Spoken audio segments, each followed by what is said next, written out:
Welcome back. Thank you very much for keeping it KUTV. Remember, you're still watching ELIMU Ninguvu. Today we are looking at catering as a career, and we're in Nelly's kitchen. We're going to let it cool, and then after we let it cool, we're going to peel this. We're going to turn it and peel the bottom greaseproof paper, and then we will apply the filling and then roll it. Yes. My name is Elizabeth Gatti. Yeah, I'm a student. I'm among Nelly's students. Nelly's classes are quite really interactive. It's active. Yeah, the practice is hand-on, so we do most of the practical stuff instead of her just talking and us sing. So yeah, I enjoy it, and it's affordable. Basically, I'm doing it as a hobby. Yeah, I love baking, cooking. Yeah, I mostly love baking, so I'm doing it as a hobby. Apart from baking, we also do some cooking. So I've done Swiss roll and also coleslaw. Yeah, so currently we're doing salads. Cooking is one of the things that it's not even a question that someone should ask you. It's something I should know. It's so basic. So sometimes it may reach a point that you won't get someone to cook exactly how you want it to do it. But if you do it by your own, it has that satisfaction. Nelly is a passionate and self-motivated caterer, baker, self-decorator, and she's also a trainer. She's imparting or transferring the same skills to the community around her. And today we were making Swiss rolls, and it's clearly out of the oven. Let's see just how it has turned out, what it takes again to make it look as beautiful as what we see in the shelves in town, so that it becomes something that we can actually sell and make money out of. Okay, so what next? It is now out of the oven. Yes, it's out of the oven. So when you get it out of the oven, you remove it immediately from the baking tin. Normally, if it was just a normal cake, we usually given instructions to leave the cake in the tin for like 10 minutes. But for this particular recipe, you remove it immediately from the tin, and then you release the paper, the greaseproof paper on the sides. And then you let it cool like this. Yeah, so after it has cooled, you just hold the paper like this. It will not fall. Oh my God. Okay. Yes. Yes. So even when you're removing it from the tin, you just hold it with one of the corners. Sleeves. Yes, okay. Yes. You turn it and slowly peel it. Yes. There you go. So our Swiss roll is just a few seconds away from getting done. Okay. So a Swiss roll is not complete without a filling. So the bottom part, we will use it as the part for applying the filling on, and you can use very many types of filling. You can use chocolate ganache. Chocolate ganache is just a mixture of cream and chocolate. You can use jam, strawberry jam or apricot jam, whatever you fancy. You can also use buttercream. You can also put bits of fruits, like you can put slices of mango or slices of oranges. Yes, so it's very versatile. You can play around with the flavor, yes, and get exactly what you want in your mouth. Yes. So what are we using today? So today I want to demonstrate using chocolate ganache. So this was just, I used 1 part cream, fresh cream, and 1 part chocolate.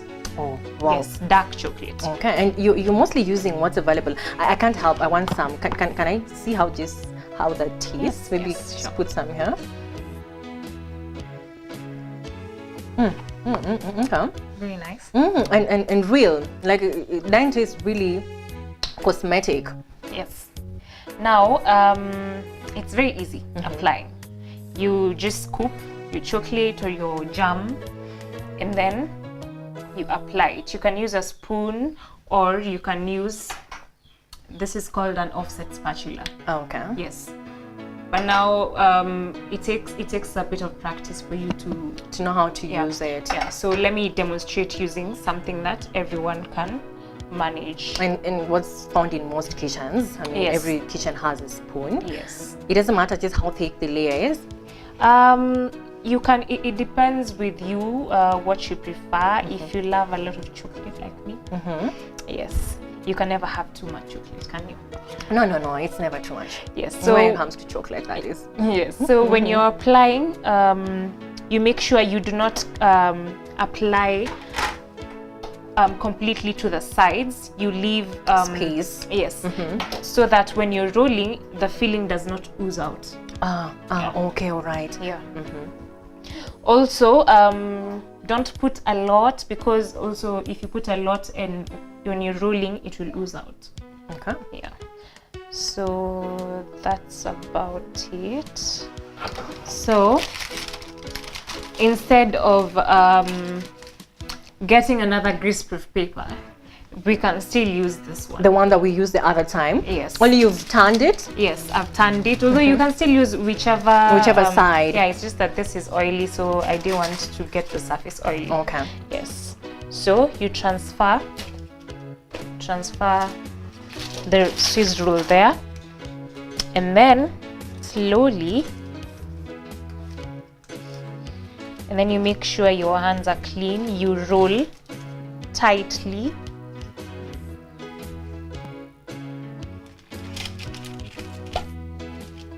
And there we have it.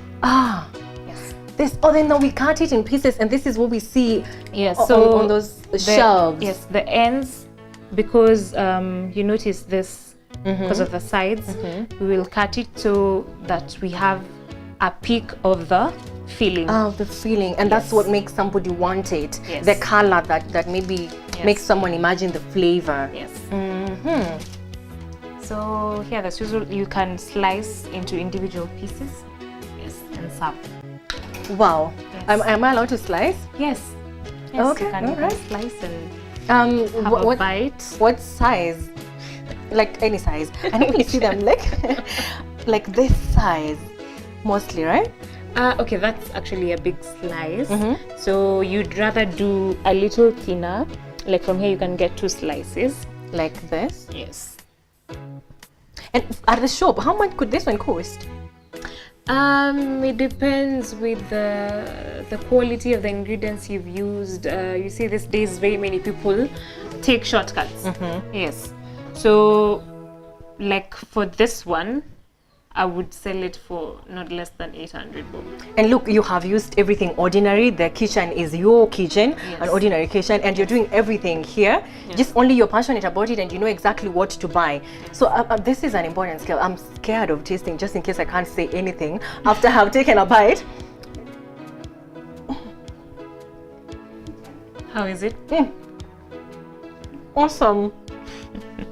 Self-employment is the way for you to go, right? Yes. For me, that's the path I've chosen. There is somebody who doesn't think this can be a path that can be implemented, executed, and brought out as a money-making, path. Self-employment, first of all, needs a lot of passion, because it's really hard when you're starting. It's not as easy as being employed, and you do not have to worry about your salary. For self-employment, you have to go out there and look for that salary. Yes. So if someone is passionate about cooking and about baking, then why not? There is a parent somewhere who's watching us today and does not think that a child should venture into this, pursue their passion towards cooking and make it the main hustle, as you referred to it. What can you tell that parent?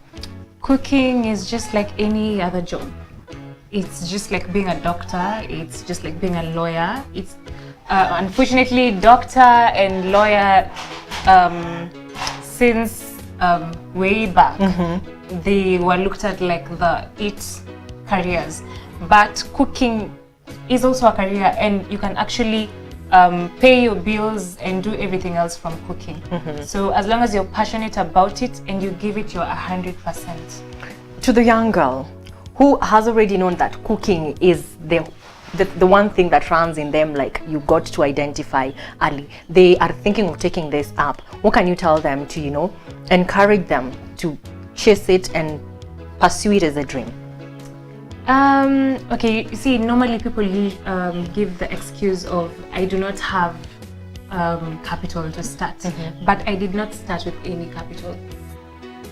As long as you have the skills, cooking is such a skill that you do not need capital for you to start. You can tell your neighbors, you can tell your friends, I've started cooking commercially. So the only thing you need is their kitchen and they buy the ingredients. So capital is not a reason for you to start. Yes. So if you love cooking and you're passionate about it, start from where you are. Yes. It's going to be about satisfaction. Yes, and research. Do not just get satisfied with a few basic recipes that you know. There's so many recipes these days in the internet. Yes, research and practice. Definitely, there is no space for anyone who is lazy. Even pursuing your passion or your talent, that is even catering, will need you to work hard, go ahead and polish and finesse your skills in a technical training institute or a college or a university, and definitely continue to research and chase and pursue. And it will take a lot of hard work also to push every other distraction aside and chase what exactly you want. And as you have heard from Nelly, it is satisfying to do that which you're passionate about. Thank you very much for watching ELIMU Ninguvu and for choosing KU TV. I have been your host, Corazon Safan, and until next time, have yourself a wonderful night.